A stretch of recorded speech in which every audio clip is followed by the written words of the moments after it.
So walang leak guys yung ginawa natin. Nagpalit tayo ng oil filter ng Honda City kasi tumagas yung oil filter natin luma. Tumama sa lubak to, tumama sa malalim na lubak at kumayod kaya nabutas.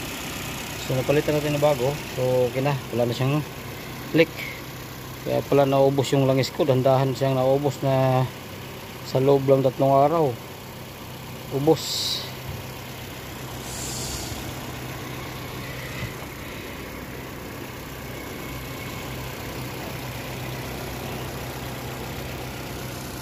So tingnan natin yung temperature na guys kung tumaas. Normal siya. Hindi siya lumabas yung pula. Lalabas yung pula niyan kung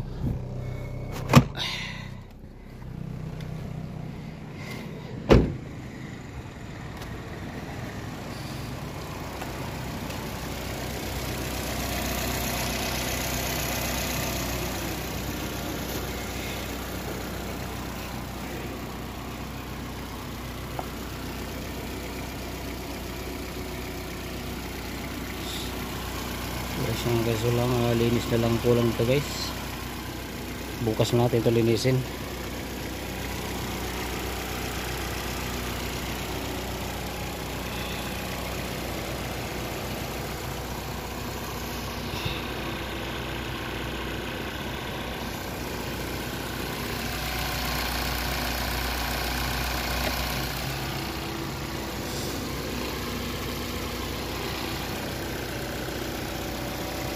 So okay na to guys, okay na to.